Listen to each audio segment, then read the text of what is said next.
Welcome back, guys. I'm looking to reach 1,000 subs. Support me by clicking the subscribe button. A dazzling display of tennis acumen from the ground from Jasmine Paolini. She poured her heart out on clay and Rome still said no. The brutal truth about what really happened at the 2026 Italian Open qualifier. Okay, stop what you are doing right now. Stop scrolling. Stop skipping. Because what I am about to tell you is one of the most emotionally raw, brutally honest, and heartbreakingly real stories to come out of the 2026 Italian Open. And it has nothing to do with the superstars who are sailing through the main draw. No, this story is about a warrior who fought with everything she had, who trained harder than most people could imagine, who walked onto the clay courts of Rome believing with every fiber of her being that she belonged there, and then watched that dream slip through her fingers, point by agonizing point, until the umpire called the match and there was nothing left to do but sit down, breathe, and try not to fall apart in front of the world. This is the story that the sports networks aren't putting in their highlight reels. This is the story they leave on the cutting room floor because it doesn't come with a trophy presentation or confetti shower or press conference full of victory quotes. But I'm telling you right now, this story, this moment, this kind of raw human honesty is what sports are actually about. So stay with me, because we are going to walk through every single moment of this heartbreak together. And by the end of it, I promise you, you are going to feel something real. Let's set the scene first, because you need to understand just how enormous this moment was and what made the stakes so impossibly high. Rome, the Foro Italico, one of the most iconic tennis venues on the entire planet. This is not just a tournament. This is not just another stop on the tour calendar. The Italian Open, the Internazionale BNL d'Italia, is a WTA 1000 event, which means it sits at the very top tier of women's professional tennis below the Grand Slams themselves. We are talking about a tournament with nearly 100 years of history behind it, a tournament where legends like Chris Evert, Martina Hingis, and Serena Williams have made their marks on the clay. A tournament where, just last year, Italian darling Jasmine Paolini lifted the trophy in front of a home crowd in one of the most emotional victories the sport had seen in years.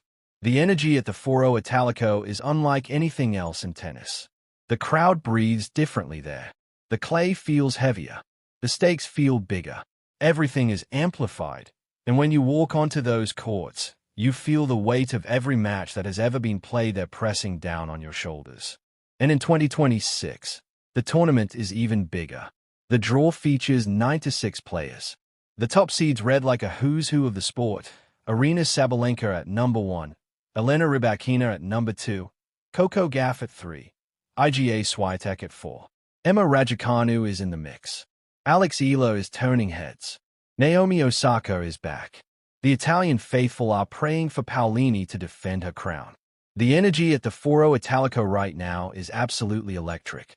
This is the last massive clay court WTA event before Roland Garros. Everything matters. Every point counts. Every match could define or derail a season. But before any of those big names could even think about taking the court, there were fighters doing something far more difficult. There were players competing in the qualifiers, battling just for the right to stand in the same draw as those superstar names. No automatic entry. No ranking safety net. Just raw determination. Weeks of preparation, and the desperate hope that today would be the day everything clicks.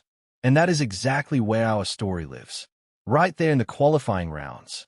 Right there in that crucible of pressure and possibility where careers hang by a thread and every single point feels like it could be the difference between your dream coming true and your dream being deferred for another day. Now, I need you to understand something about qualifier matches that sometimes gets lost in the conversation. Qualifying for a WTA 1000 event is genuinely brutal.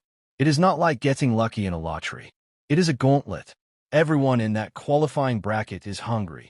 Every single player there has something to prove, has been grinding on the tour, has been watching their ranking with obsessive attention, and has done whatever it takes to get to Rome and ain't a shot at the main draw. When two qualifier players meet on court, you are not watching a mismatch. You are watching two deeply motivated, deeply skilled athletes go to absolute war for a spot on the big stage. The margins are razor thin. The pressure is suffocating. and the emotional weight of the outcome is immense, regardless of which side of the net you end up on. So picture this player. Picture her in the days and weeks leading up to Rome. She is not coasting. She is not treating this like just another match on the schedule. She is working. She is grinding. She is spending hours with her coaching team, breaking down her opponent, mapping out her game plan, drilling her patterns until they are automatic.